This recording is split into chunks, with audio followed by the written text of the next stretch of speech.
Mesdames et messieurs, à nouveau bonjour et merci donc d'avoir pris le rendez-vous de l'entretien. L'entretien, comme je le disais tout à l'heure, reçoit un responsable du bureau politique de l'UPE, membre, j'allais dire, du bureau politique de l'Union progressiste, responsable de la cellule formation de ce même parti. Il s'agit du député Gérard Benechi. Honorable, bonjour. Bonjour Angèle. Alors, merci donc d'avoir accepté notre invitation pour revenir bien évidemment sur l'actualité politique de ces, je vais dire, dernières 72 heures. Mais bien avant, on ne saurait démarrer cet entretien sans évoquer cette agression de l'ancien ministre de la République et également candidat à la présidentielle. Il s'agit de M. Gagnon Soglo. Il y a une enquête qui est désormais ouverte, mais en tant que Béninois, certainement que vous déplorez cet incident. Oui, absolument. Je profite de votre canal pour saluer toutes les Béninoises et les Béninois qui nous suivent actuellement. Oui, cette nouvelle nous est tombée dessus, tout comme les Béninois.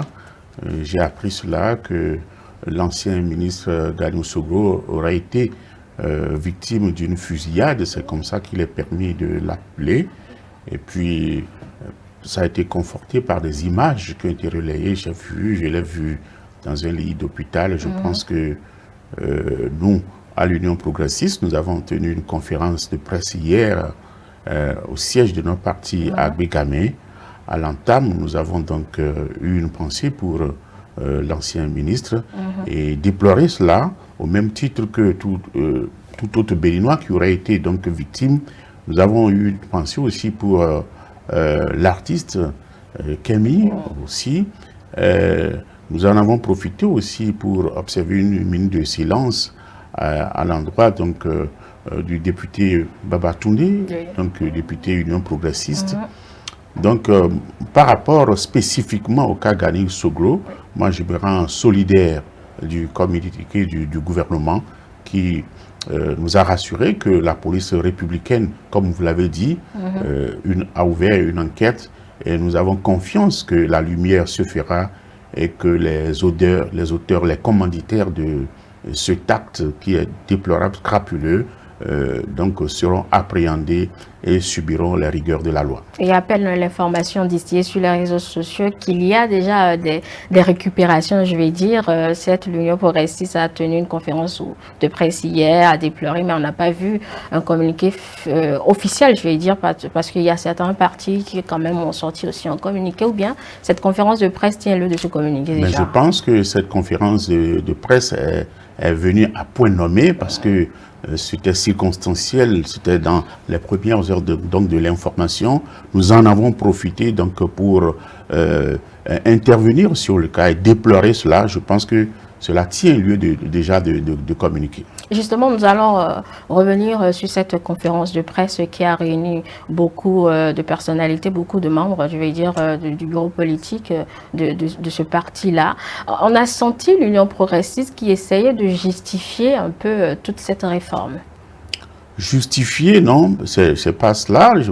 Nous n'avons pas à justifier, mais vous savez que l'Union progressiste est un parti politique aujourd'hui, disons, le plus important sur l'échiquier politique béninois. Nous avons donc soutenu toutes ces réformes. Vous savez que ces réformes sont passées par l'Assemblée nationale où l'Union progressiste est fortement représentée. Les réformes ont commencé bien avant cela. En tant que député, nous l'avons soutenu, mais l'Union progressiste, disons, est actrice même de ces réformes à travers ces députés qui sont à l'Assemblée nationale. Nous ne justifions nullement ces réformes, mais nous les assumons parce qu'on ne peut pas enlever la main de l'Union progressiste dans ces réformes. Il est vrai que ces réformes, pour la plupart, ont été donc pensées par le président Patrice Talon. Mais vous savez aussi que bien avant Patrice Talon, toute la classe politique a réclamé à corps et à cri ces réformes.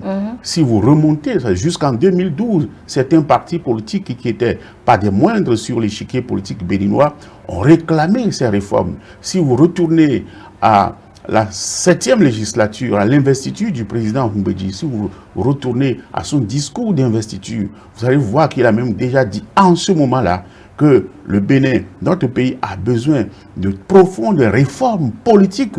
Et si nous ne faisons pas ces réformes, la classe politique, les partis politiques risquent donc de disparaître. Si vous retournez donc au document d'orientation stratégique donc du Parlement béninois, sous l'égide de Maître Adrien Ngouidi, président de l'Assemblée nationale d'alors, dans un des axes, vous allez voir que c'est mis noir sur blanc, donc qu'il faille faire de profondes réformes politiques et institutionnelles dans notre pays. Donc, l'Union progressiste, en tant que parti politique qui a 7 députés à l'Assemblée nationale, a participé pleinement donc, au vote de toutes ces lois qui ont donc consacré la réforme du système partisan, les réformes politiques que nous avons eues, la charte des partis politiques, le code électoral, donc toutes ces lois, la retouche donc de la Constitution, la révision de la Constitution, nous sommes partie prenante donc de toutes ces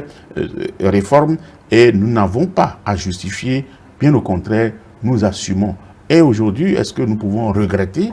Je ne pense pas. On ne va pas parler encore de regrets, mais des différentes allocutions, des différentes explications. On est revenu, par exemple, sur le principe du parrainage et également tout le processus et tout. Du coup, on se dit, vous ne justifiez pas. Quel est alors l'intérêt de ces mises au point? Parce que c'était des mises au point hier. Oui, vous n'êtes pas sans savoir qu'aujourd'hui, au Bénin, une certaine classe politique, j'allais dire une certaine frange de l'opposition, est en train donc de critiquer ce dispositif que nous avons mis dans le code électoral, à savoir le parrainage. Ça fait grand bruit aujourd'hui. Vous êtes membre de la presse, vous êtes actrice, vous, de la presse. Je pense que vous êtes informé, vous savez qu'une certaine frange de l'opposition est en train d'incriminer sérieusement le parrainage. Et remettre en cause. Et ayant voté donc les réformes qui ont consacré le parrainage, il nous revient donc d'expliquer le bien fondé du parrainage parce qu'il qualifie le parrainage, le dispositif de parrainage d'antidémocratique et de dispositif d'exclusion. Il nous revient d'expliquer ce qu'est le parrainage. Il est vrai que beaucoup le savent, mais c'est de façon politicienne qu'ils le font. Le parrainage, dans son principe, est-ce que c'est antidémocratique ou pas? Nous l'avons expliqué hier, je le redis, sur votre plateau ici, que le Bénin n'innove pas en matière d'institution du parrainage comme dispositif de filtrage du choix des candidats à l'élection présidentielle, qui est une élection présidentielle, une élection majeure. On n'a pas besoin de voir donc des plaisantins se présenter à l'élection présidentielle, qui est une élection majeure. Le Bénin n'innove pas. Au plan mondial, ce principe a été donc adopté par beaucoup de pays. Si je prends simplement la France, qui est notre référence, parce qu'elle nous ayant colonisé et qu'à chaque fois que nous voulons prendre des exemples, nous regardons du côté de la France. Le parrainage est institué en France depuis 1958. Et à l'époque, il fallait faire le tri, le dispositif ou bien le motif. L'exposé des motifs, c'était qu'il fallait faire le tri des candidats pour éviter des candidatures de plaisanterie. C'est exactement la même chose chez nous ici. Mais tous ces détails ont été déjà expliqués depuis le vote de la loi. Là, on est pratiquement dans l'application, dans l'expérimentation de ce principe de parrainage. Là, on retrouve l'opposition avec beaucoup de dieux qui dénoncent toujours ce parrainage. On a envie de vous demander qu'est-ce que la mouvance a alors fait pour pouvoir permettre à cette opposition-là de participer réellement à ce scrutin, puisque depuis l'opposition, on remet en cause... Lorsque je passe sur le cas pour dire, le parrainage n'est nullement un dispositif d'exclusion parce que beaucoup de pays l'ont expérimenté avant nous. Si nous revenons au cas spécifique du Bénin, lorsque nous l'avons consacré dans une loi et que beaucoup de gens, de ceux qui critiquent aujourd'hui, certains ont participé au vote des lois qui donc ont été précurseurs donc de l'instauration de ce dispositif. La critique aujourd'hui, lorsqu'on a une difficulté dans l'application, on a des difficultés dans l'application d'une loi, est-ce qu'il faut ranger cette loi sous le placard? Est-ce qu'il faut cracher sur cette loi? Non, on ne crache pas sur la loi. Donc, il y a des mécanismes pour permettre donc de s'en sortir. C'est pour cela que nous, qui avons des députés à l'Assemblée nationale, qui sont les parrains potentiels, nous qui avons des maires élus, qui sont des parrains potentiels, parce que la loi sur le parrainage dit que c'est les députés et les maires qui vont parrainer, nous nous sommes offerts. Nous avons tendu la main pour dire que nous allons offrir le parrainage à tous ces candidats potentiels qui n'ont pas de parrain à l'Assemblée nationale, de leur fait, parce qu'ils s'étaient exclus du processus des législatives. C'est eux-mêmes qui s'étaient exclus. C'est pour cela qu'ils n'ont pas de députés à l'Assemblée nationale. Et ils disent que c'est vous qui les avez exclus. Non, pas du tout. Je vous rappelle, je vous rafraîchis la mémoire pour dire, alors que nous étions en marche vers les élections législatives et que ils n'avaient pas pu, de faire de l'application de l'achat des partis d'alors, se conformer pour avoir donc l'autorisation de leur parti politique pour compétir, nous avons ensemble décidé de les aider à s'en sortir. Et la classe politique, à l'époque, nous avons pris un certain nombre de projets, de réformes, de lois, de relecture de nos textes pour leur permettre de participer. À l'époque, l'opposition était représentée par l'honorable Éric Moundité, alors premier vice-président de l'Assemblée nationale, et l'honorable Garba Yaya. Mais vous vous souvenez que la veille, ils ont participé à la réunion qui a permis donc de signer ce protocole pour soumettre le lendemain les textes que nous devrions voter pour leur permettre de participer à l'élection législative. Mais le jour J, le lendemain, vous vous souvenez ce qui s'est passé? Ils ont envoyé un écrit pour renier leur signature qu'ils avaient posée sur ce protocole d'accord la veille. Et nous étions tous, nous, à l'Assemblée nationale, ce jour-là, pour voter les textes, pour leur permettre de participer aux élections. Ils ont renié la signature. Et ils ont dit qu'ils vont retourner consulter leur base. C'était qui la base? Vous savez, leur mentor, Yahi Boni, qui les a rappelés à Cotonou. Nous les avions attendus à l'Assemblée nationale de 10h jusqu'à 22h. Ils ne revenaient pas. Ils étaient toujours en route. De Cotonou à Porto-Nouveau, on fait 30 minutes, mais de 10h jusqu'à 22h, ils étaient toujours en route, ils ne venaient pas. Et le piège dans lequel ils voulaient nous conduire, c'est quoi? C'est que si nous ne votions pas ces textes-là, ce jour-là, le lendemain déjà, on tombe dans un autre piège. Le piège, c'est que nous faisons partie donc de l'UEMOA où le protocole additionnel sur la bonne gouvernance dit qu'on ne peut pas toucher aux textes électoraux à moins de 6 mois des élections. Donc ce jour-là, si nous ne votions pas avant 0 heure, le lendemain, nous ne pourrions plus, car si nous le faisions le lendemain, ils trouveront l'occasion pour saisir la Cour constitutionnelle pour qu'on annule ces textes-là. Ce qu'ils voulaient, c'est qu'ils ne voulaient pas aller aux élections. Ils voulaient le chaos. Le chaos pour que ceux qui veulent, sachant qu'ils sont frappés par les dispositions de la Constitution, ont fait déjà 2 mandats, ne pourront plus, pour que le chaos s'instaure, pour qu'on leur fasse appel pour une conférence nationale bis ou le dialogue national, comme ils l'appellent, pour chercher des mécanismes pour les remettre en selle. Donc c'est cela. Ce sont ces faits-là qui les ont exclus. À 22h, nous sommes rentrés à l'hémicycle et nous avons voté les tests. Sans eux. Donc vous voyez, donc, ayant boycotté la séance, donc ils s'étaient d'office exclus d'eux-mêmes.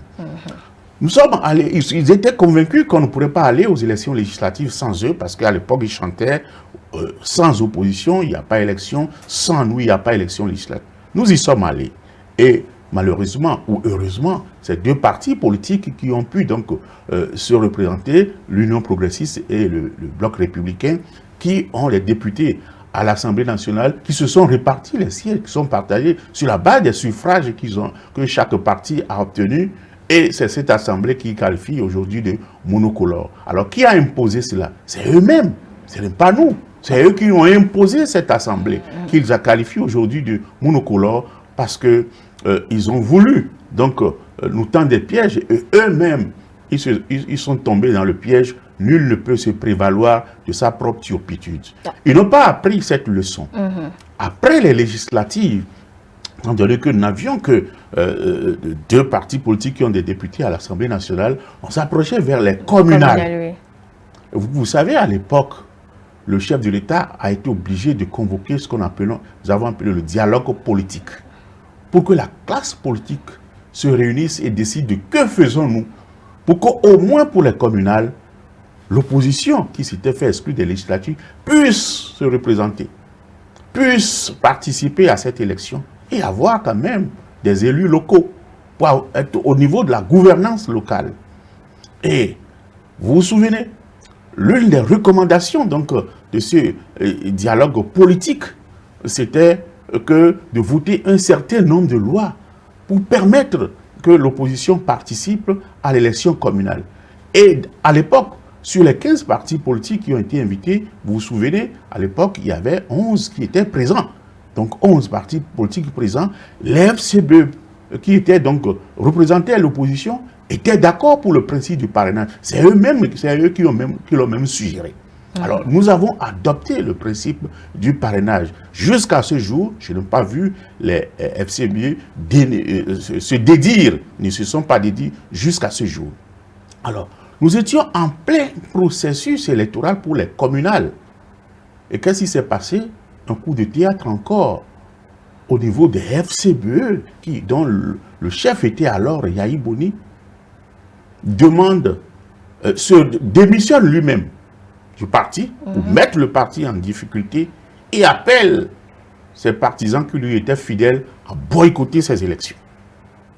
Le résultat est que les FCBE fragilisés n'ont pu avoir que 6 maires, alors qu'ils auraient pu avoir, si Yahi Boni n'avait pas fait ça, ils auraient pu avoir beaucoup de maires et avoir au moins 16 maires pour pouvoir parrainer d'eux-mêmes un candidat de leur camp.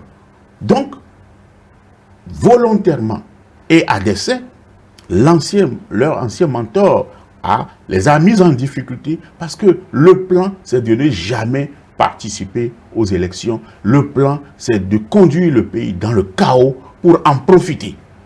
Alors, c'est ça qui continue aujourd'hui. Toutes ces transactions ont eu lieu, mais là, devant le fait accompli, la question principale était de savoir finalement ce que la Mouvasse a fait pour pouvoir faire participer l'opposition à... C'est ça, il dit tout ce que nous avons fait là, donc ce que j'explique, vous avez vu, tout ça là, c'est qu'on essayait, les législatives, on a essayé de les faire participer.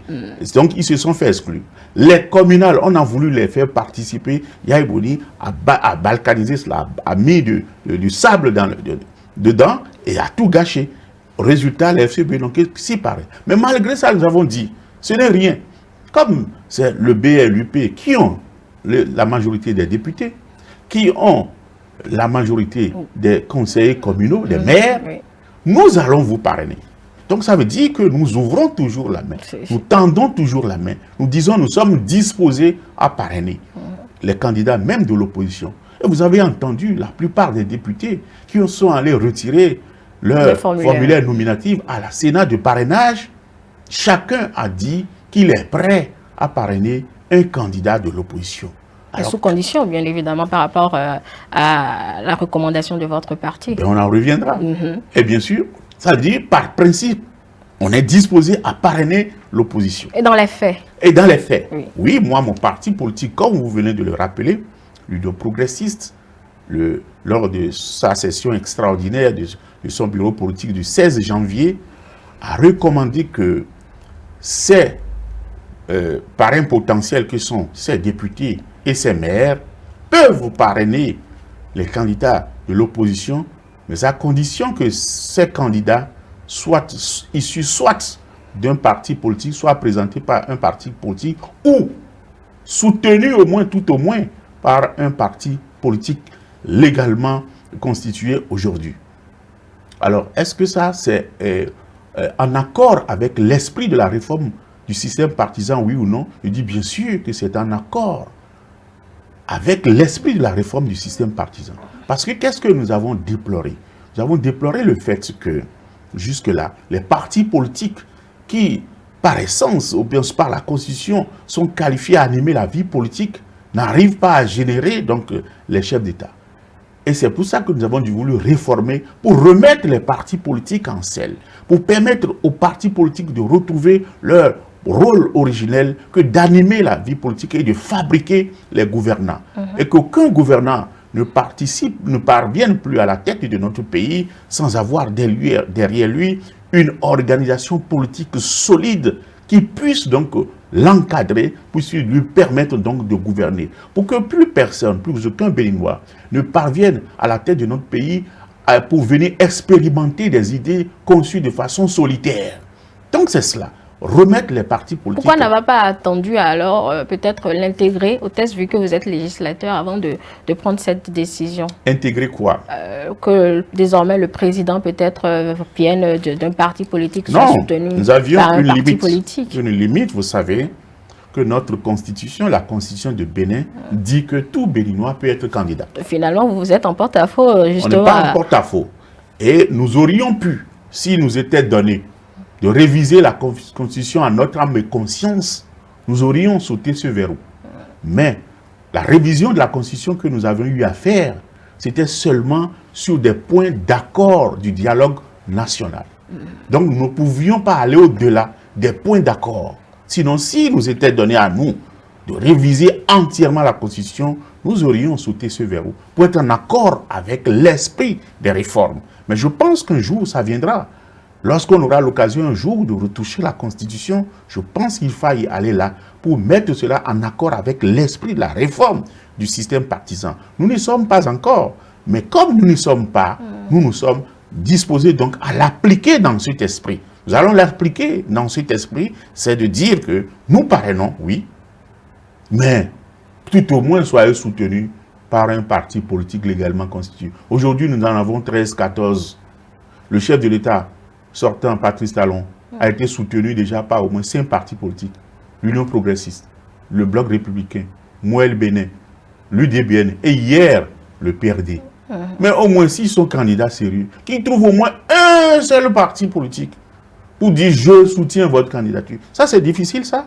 Moi, je ne pense pas. C'est facile à dire. C'est pas difficile. Quand on est un candidat sérieux, on doit trouver au moins un parti politique sur au moins la quinzaine pour dire « je soutiens ta candidature ». Ce n'est pas difficile, ce n'est pas trop demandé.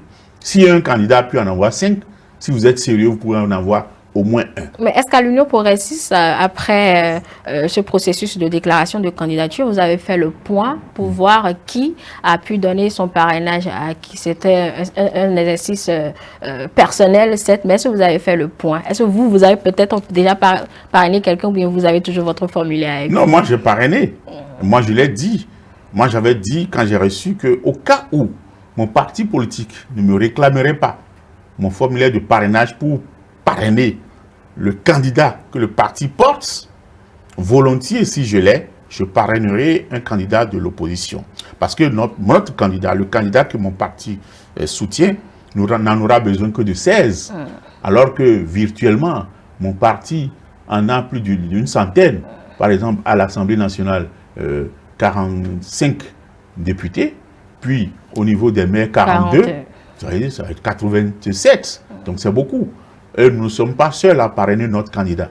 Donc si nous participons au moins même pour 10, il nous en reste beaucoup. Même si nous donnions les 16 à notre candidat, il nous en reste beaucoup. Donc nous sommes prêts à en offrir aux candidats de l'opposition sous les conditions imposées ou bien édictées ou bien énoncées par notre parti politique, les orientations données par notre parti politique. Et moi, je peux vous dire, il est vrai qu'on dit que le parrainage est confidentiel, personnel, et la Sénat a promis donc de garder, de préserver l'anonymat donc de ce parrainage. Mais moi, je peux vous dire que moi, j'ai parrainé un candidat de l'opposition. Je peux pas dire le nom ici, mais j'ai parrainé un candidat de l'opposition, et le candidat de l'opposition que j'ai parrainé le sait, et c'est que je l'ai parrainé. Et je sais aussi que beaucoup de mes camarades députés ont parrainé aussi des candidats de l'opposition. Mais les dossiers sont déposés, nous attendons, la Sénat va faire le point. C'est la Sénat qui fera le point. Oui, mais à la Sénat, il y a certains candidats de l'opposition, c'est vrai que même s'ils disent que si on leur avait donné le parrainage, qu'ils n'accepteraient pas, mais d'autres qui disent qu'il y a certains députés ou maires qui veulent bien leur donner le parrainage, mais ils ne sont pas libres de le faire. Il y a beaucoup de choses qui ont été dites à la Sénat. En écoutant ces déclarations provenant des membres d'un seul parti, est-ce que cela ne vous paraît pas contradictoire? Que moi j'ai entendu comme vous aussi, il y a un qui disait Ben, le parrainage, nous n'en avons pas besoin. Les élections auront lieu sans parrainage. Nous déposons nos dossiers sur la base de l'ancienne constitution. Nous n'avons pas besoin du parrainage. Vous voyez, ça c'est un. Alors que le parrainage est quérable et non portable. Il n'appartient pas aux parrains potentiels de se lancer à la quête, à la recherche des candidats à parrainer. Peut-être que c'est pour démontrer aussi votre bonne foi. Il appartient aux candidats si le parrainage était portable. Mais si vous avez une marchandise et que vous dites je suis prêt à vendre à tout le monde, si personne ne vient vers vous, comment vous faites? Vous que vous inscrivez dans une traçabilité, une volonté de faire participer et si cette vous le dites, opposition, si vous dites je n'en ai pas besoin, pourquoi vous voulez me parrainer? Vous rejetez votre vous serez fait humilier. Donc les contradictions, dans le même parti on déclare nous n'avons pas besoin du parrainage, même si nous en offrait, nous allons le rejeter. Ça, c'est un. Un autre duo du même parti dit, nous avons bien voulu avoir le parrainage, mais les parrains potentiels nous rassurent qu'ils veulent, mais leurs partis politiques ont confisqué les formulaires de parrainage. Vous voyez ça? Un troisième, je peux dire les noms. Je dis les noms, hein, parce que je dis, par exemple, l'honorable Éric Ngoundoti, à la Sénat, a dit qu'ils n'ont pas besoin de parrainage. Ça, c'est du Parti des démocrates. Nous n'avons pas besoin de parrainage. Dans tous les cas, l'élection se fera sans parrainage. Même si ils n'iront pas quémander. Ils n'iront pas quémander. Oui. Même si on leur en offrait, ils n'auraient pas à prendre. Ça, c'est un. Rekia Madougou, le candidat, un des duos hein, des démocrates, dit, nous avons bien voulu avoir les parrainages. Nous avons approché des parrains potentiels qui nous ont rassurés. Certains nous ont dit qu'ils vont nous offrir leur parrainage. Certains nous ont appelés, mais leurs partis politiques ont confisqué les formulaires de parrainage. Ça, c'est deuxième version. Troisième, Azatassou Eugène, hein, qui est un des barons des démocrates. Non, sur Radio Frisson. Du côté du front. Non, sur Radio, du côté du front, ok. Donc, sur Radio Frisson, dit, nous n'avons pas besoin de déposer des dossiers avec parrainage. Nous n'en avons pas besoin. Nous avons instruit nos duos à déposer leurs dossiers sans parrainage pour que le peuple béninois soit témoin que ce sont les réformes qui nous ont empêchés d'aller aux élections. Ça veut dire qu'on est contre les réformes. Ok, d'accord, vous êtes contre les réformes, mais ce sont les réformes qui ont instauré le duo du parrainage. Mais vous déposez les dossiers avec duo. Ça veut dire que vous respectez une partie des réformes, de la loi, hein, issue des réformes. C'est les réformes qui ont instauré la caution à 50 millions. Un des duos a dit, nous avons même payé la caution, 50 millions, pour leur montrer que nous voulons aller aux élections. Vous voyez? Ça veut dire que c'est les réformes qui ont instauré la caution. Ils ont payé ça. Mais on dit, nous ne voulons pas du parrainage. Alors, est-ce qu'on applique la loi de façon parcellaire? On prend des pans de la loi qui nous arrangent, on les applique. Et les pans qui ne nous arrangent pas, on les rejette. Non, la loi, c'est un package. Tout est compris. Et quand on est démocrate, quand je dis démocrate, je n'utilise pas le nom d'un parti politique. Je dis quand on est démocrate, qu'est-ce qu'on fait? On respecte les lois de son pays. Et lorsque on finit de voter une loi, et que cela a été déclaré conforme à la Constitution par la Cour, l'instance constitutionnelle, et que le président de la République la promulgue, elle s'impose à vous de façon implacable. Vous ne pouvez rien contre. Mais les démocrates, tous les démocrates, se soumettent à la loi et se mettent dans les rangs pour chercher les mécanismes pour qu'un jour, quand ils auront le pouvoir, ils puissent réviser cette loi. C'est cela la démocratie.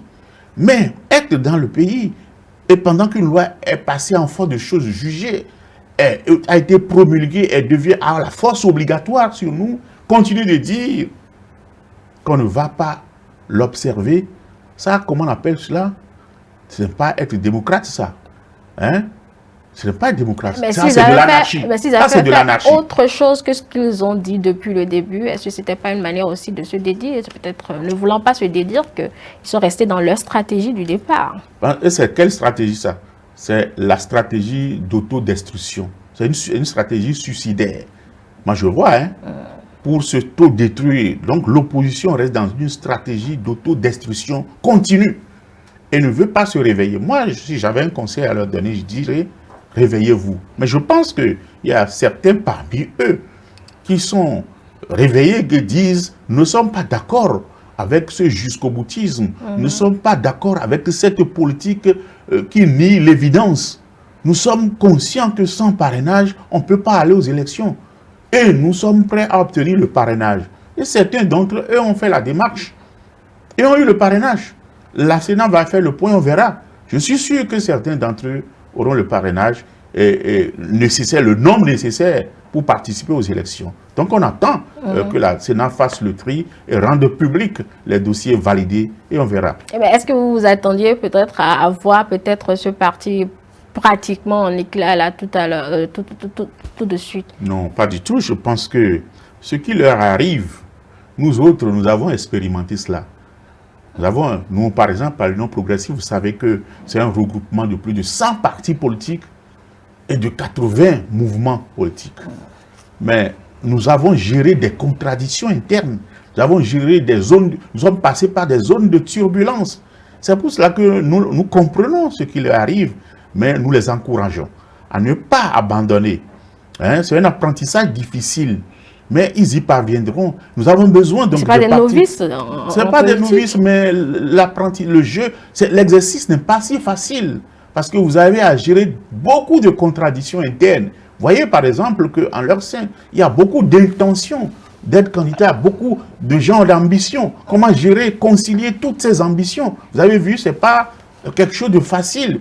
S'ils étaient pris plus tôt, ce qu'ils ont perdu trop de temps dans autre chose, dans la négation de l'évidence. Si ils avaient donc très tôt accepté que les lois sont votées, c'est fini, on ne peut rien, il faut qu'on s'y conforme. Et qu'ils étaient mis dans l'esprit qu'il faille se conformer, ils ont commencé à se préparer plus tôt. Je pense qu'ils auraient franchi beaucoup d'étapes, ce qui leur aurait permis donc de maîtriser leurs troupes, de faire assimiler les textes par leurs partisans, hein, puis de consacrer leur temps à gérer des contradictions internes.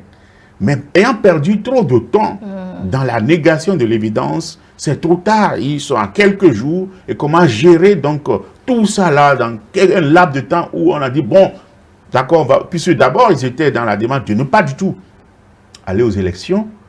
C'est comme ça jusqu'à récemment. Mais quand certains ont dit, si nous n'allons pas, ce n'est pas bon pour nous. Et quand ils ont dit, d'accord, on y va, c'est déjà trop tard. Mais les ambitions sont là, il faut les gérer. On n'a plus le temps pour gérer. C'est pour cela que nous constatons le désordre qu'il y a, l'imbroglio qu'il y a en leur sein, mais cela ne nous réjouit guère. Et nous les encourageons à continuer et nous pensons qu'ils y parviendront. Et il ne faut pas qu'ils abandonnent. Je pense qu'ils ont du chemin à faire devant eux et toutes nos prières les accompagnent pour qu'ils puissent passer ce cap, retrouver la sérénité et puis maîtriser leurs troupes. Nous avons besoin donc de grands partis dans l'opposition. D'ici la semaine prochaine, certainement, la Sénat va rendre officielle cette liste de candidats qui pourra donc participer à cette élection, à la course à la marina. Mais en l'état actuel, on peut déjà observer et se rassurer de ces candidats, de ces dossiers qui peuvent être retenus. Est-ce que ça ne vous pose pas un problème que cette frange, comme vous l'appelez, de l'opposition, peut-être ne participe pas à ces élections, puisque eux-mêmes, ils ont dit qu'ils n'ont pratiquement pas de parrainage? Bon, moi, je n'en sais rien, mais je sens que même si le cas arrivait, à qui la responsabilité? J'ai dit tout à l'heure que nul ne peut se prévaloir de sa propre turpitude. Si le cas arrivait, ils n'auront qu'à aller faire l'examen de conscience et savoir à qui jeter le tort. Je pense que ce serait à eux-mêmes. Quand ils vont rechercher, ils verront que le tort leur reviendrait parce que la faute n'est pas dans notre camp. Nous avons démontré toute notre bonne foi sur toute la ligne, depuis les législatives, pour leur permettre d'être présents. Passer par les communales, on a tendu la main, on a voulu qu'ils soient présents. Et après cela, on a voulu offrir les parrainages. Ils ont refusé de venir les chercher. Ils nous ont traité de tout nom, que c'est des députés godillots. Ils n'iront pas vers des députés Godillot pour aller rechercher de parrainage, alors que vous savez que sans parrainage, votre dossier ne sera pas validé. Donc, ils auront le temps de faire leur examen de conscience et de rechercher à qui la faute. Cela ne vous gêne pas plus que ça. Ça ne nous gêne pas parce que nous ne nous sentons pas coupables de quoi que ce soit. Nous avons été toujours de bonne foi. Je vous assure, parce que nous n'avons peur de personne. Même si l'opposition était en règle, nous savons que nous sommes plus forts. Donc que l'opposition soit en règle pour que nous la battions, ça aura été une victoire glorieuse pour nous. C'est pour ça que nous faisons des pieds et des mains pour les aider à être en règle, pour montrer au peuple ce qu'ils valent véritablement. Parce que quand ils crient pour dire qu'ils ont le peuple avec eux, nous savons que ce n'est que des déclarations.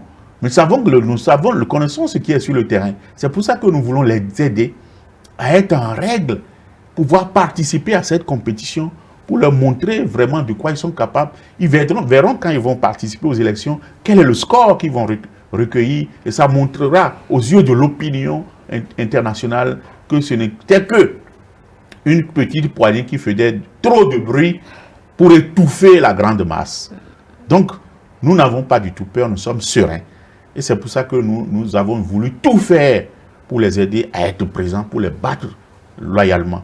Bon, moi je prie. Et ma prière, c'est que lorsque la Sénat va publier la liste des dossiers à jour, qu'il y ait l'opposition dedans. Hein? Et je serai très content. Et je dirais que ces élections seront, comme l'a dit le chef de l'État, notre candidat, une occasion festive. Nous allons faire la fête et le Bénin va gagner encore. Le Bénin va gagner encore. Nous aurons un chef d'État élu que celui que les Béninois auront voulu pour conduire encore les destinées de notre pays pendant 5 ans. Et puisque vous parlez de votre candidat, justement, toujours par rapport au parrainage, il y a des chiffres qui circulent, je ne vais pas avancer là tout de suite, mais il y a des chiffres qui circulent que votre candidat a recueilli plus de parrainage qu'il n'en fallait. Est-ce que la Sénat vous a dit ça? Du tout. La Sénat, qui est l'organe chargé donc de recueillir les dossiers et qui est habilité à faire le point, est-ce que la Sénat vous a fait ce point? C'est confidentiel, justement. La Sénat a dit ça, que c'est confidentiel, mais comment eux, ils ont eu l'information que tel candidat a eu tel nombre de parrainages? Moi-même qui suis ici, je ne sais même pas quel nombre mon candidat a, je ne sais pas. Donc, comment est-ce qu'eux, ils sauront? Vous voyez ça? Ça, c'est... Donc, quand on envoie les choses sur les réseaux sociaux, bon, ça n'engage que ceux qui y croient. Bon, en tout cas, moi, je sais que chacun est dans son rôle. Chacun dira, écrira, mettra dans l'opinion ce qui l'arrange. Mais moi, je sais que mon candidat n'avait que besoin de 16 et qu'il a eu le nombre qu'il faut pour que son dossier puisse être validé. C'est pour ça qu'on a été le déposé. Mais le reste, je ne sais pas. Quand la Sénat fera le point, on saura. On va parler très rapidement de la désignation de la colistière de votre candidat. Comment cela s'est fait? Et merci beaucoup. Vous savez que pour désigner la colistière de notre candidat, nous sommes deux partis politiques principaux qui soutenions l'action du chef de l'État, ça va le Bloc républicain et l'Union progressiste. Chaque parti politique a désigné un candidat à la candidature à la vice-présidence. Donc ça veut dire à l'Union progressiste, nous avions désigné un candidat. Il y a eu beaucoup de manifestations d'intention. Nous en avions eu 6. Mais nous avions pu gérer pour n'en dégager qu'un. C'est comme ça un parti politique. On ne refuse pas que les gens manifestent leurs intentions. Quand on a dit on veut un poste de candidat à la candidature de la vice-présidente, on a eu 6 candidatures. Mais on a géré en interne et on en a dégagé un. Le BR a fait de même. Et les deux partis, les deux instants des deux partis se sont retrouvés pour pouvoir en dégager un. Argument contre argument. Chacun campé sur sa position partisane. Parce que moi, UP, je m'aligne derrière mon candidat UP. Le BR s'aligne derrière son candidat BR. Il n'y a pas eu de compromission. Et c'est normal. Parce que ça, c'est une victoire. Nous avons vu que la victoire du système partisan, c'est-à-dire c'est une réussite du système partisan. Donc les gens qui sont d'un parti politique acceptent de s'aligner derrière le candidat choisi par leur parti politique, alors qu'eux-mêmes, ils avaient été candidats à cette candidature, qu'on les ait laissés, qu'on ait choisi un, et pourtant qu'ils soutiennent ce candidat-là, s'alignent derrière ce candidat, ça c'est une victoire du système partisan, c'est une réussite.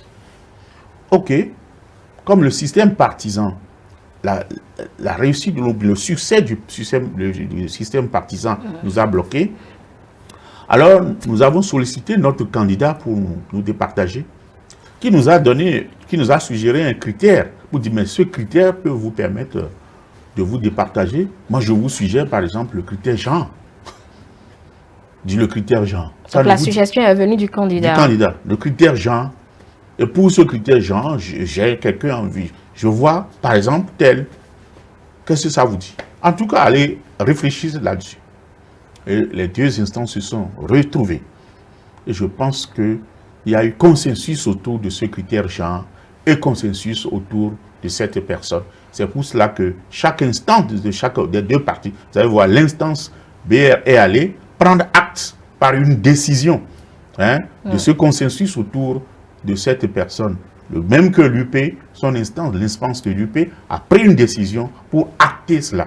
Donc ce n'est ni la victoire de l'UP sur le BR, mais c'est par consensus que nous avons donc choisi cette colistière de notre candidat.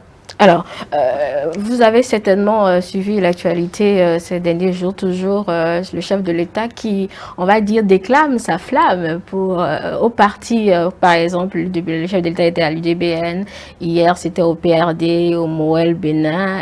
Est-ce que c'est pas peut-être un désaveu pour vous, les deux blocs de la mouvance? Un désaveu? Non. Plutôt, nous, on est content. On est content que le chef de l'État soit allé au PRD. Il est vrai que nous aussi, vous avez vu que l'Union progressiste a tenu la session extraordinaire de son bureau politique à Calavi. Le chef de l'État n'y était pas. Mais nous aurions voulu qu'il y soit. Mais tout le monde sait que nous le soutenons. Tout le monde sait que nous ne sommes pas en inimitié avec lui. Mais il n'y est pas arrivé. Nous aussi, on est un peu jaloux, mais ce n'est pas ça qui compte. Ce qui compte pour nous, c'est le Bénin. C'est le Bénin. Le Bénin compte plus pour nous. Le chef de l'État est aujourd'hui pour nous une opportunité. Une opportunité parce qu'il est là, qu'il a accepté les réformes, il a fait qu'on réforme au plan moral, au plan économique, au plan politique le Bénin. Et nous sommes là pour profiter de lui, pour pousser loin ces réformes, parce que nous savons que notre pays était dans un tel état qu'il faille le réformer sur tous les plans.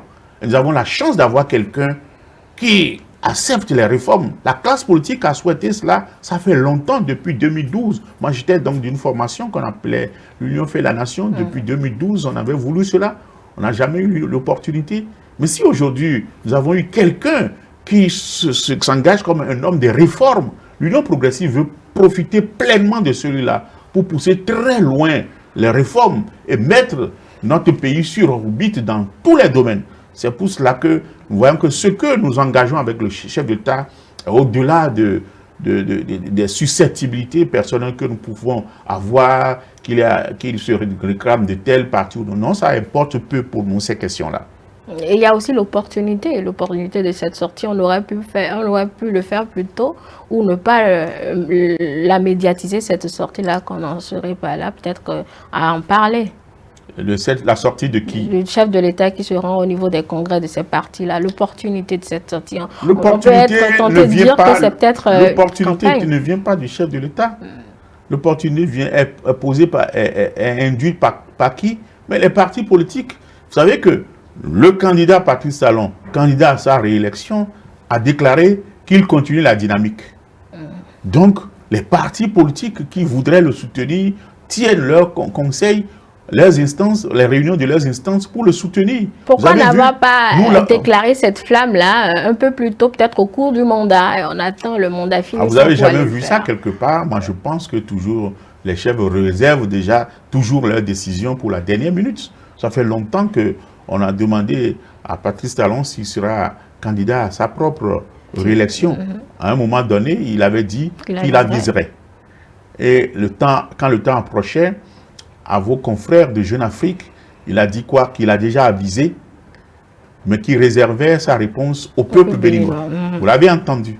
Mais quand il est revenu au Bénin, nous qui sommes ses partisans, je vais vous dire une confidence, c'est pas sûr, c'était pas gagné qu'il soit donc partant. On a senti cela en lui. On a eu plusieurs réunions. Il y a des réunions où on a quitté la mort dans l'âme parce qu'il nous a dit qu'il n'en voulait plus. Qu'il avait fini, qu'il avait atteint son objectif. On l'a dit. Que pendant que les réformes sont en train de porter leurs fruits et que tout le monde voit et que c'est visible, que c'est le meilleur moment pour lui de partir, qu'il avait dit qu'il savait que ce serait difficile, mais il a souhaité être porté en triomphe et qu'il voit que le temps est venu, que les gens constatent que c'est le meilleur moment pour lui de partir. Et comment vous y êtes pris? Nous avons dit, nous lui avons expliqué que s'il partait, nous ne sommes pas sûrs que nos formations politiques soient déjà suffisamment solides pour continuer les réformes sans lui. Parce qu'il faut un garant. Et nous allons nous lancer dans des batailles, des querelles intestines et tout embrouiller. On a besoin de lui encore pour un autre mandat, pour consolider tout ce qui est en cours. Puis après, il peut se retirer. Ça n'a pas été facile avant qu'on le convainque. Il nous a toujours dit, qu'il nous a écouté, qu'il a compris qu'il verrait. Difficilement, quand le jour où il nous a dit qu'il nous a compris, qu'il pense que nous avons raison, je pense que le jour-là, tout le monde a dit on est libéré.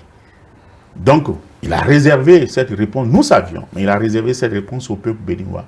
Et c'est à l'issue de sa tournée, quand il a engagé sa tournée de reddition de comptes dans les 77 communes du Bénin, c'est à l'étape de Dango qu'il a dit qu'il va continuer la dynamique. Adjong plutôt. À l'étape d'Adjong qu'il va continuer donc la dynamique. Donc, c'est de là que tout le monde a su maintenant que la parole est lâchée. Le chef a dit qu'il continue. Donc, il est candidat à sa propre succession. Vous avez vu, c'est le lendemain que l'Union progressiste a tenu la session extraordinaire de son bureau politique pour... Il est vrai que nous avions lancé déjà le processus, mais c'était une heureuse coïncidence pour nous. Et ce jour-là, c'est le lendemain de sa déclaration que nous avons dit que nous le portons comme notre candidat. Donc, les autres partis politiques ont suivi. Vous avez vu, Mouel Bénin a fait de même. Par la suite, c'est lui de BN. Le BR a sorti un communiqué. Mais puis, hier, c'était le tour du PRD. Peut-être que d'autres partis politiques le feront encore. Donc, c'est l'occasion. On n'incriminera aucun parti politique. Le chef de l'État n'est pas dans l'agenda des partis politiques qui veulent le soutenir.